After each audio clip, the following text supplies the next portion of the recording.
দর্শক, আজকে আপনাদেরকে দেখাবো কিভাবে আলু আলু চাষ করতে হয়।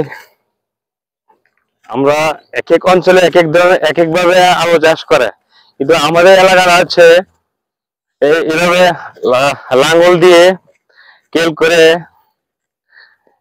আলু লাগানো হয়।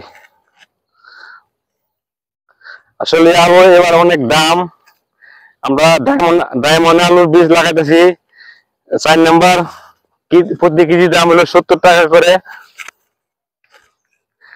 আসলে এই বছর আলুর দাম অনেক বেশি, সেজন্য আমরা অল্প করে লাগাইতেছি, যাতে আমাদের ফ্যামিলি খাওয়ার জন্য হয় আর কি।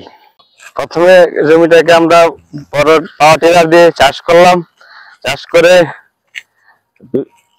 ডিএপি সার, পটাশ এবং বিভিন্ন কীটনাশক দিয়েছি।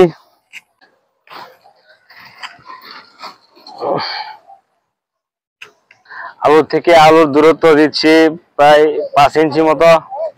এটা একটু সাইজে ছোট, এই জন্য একটু গ্যাপটা ছোট করে দিয়েছি।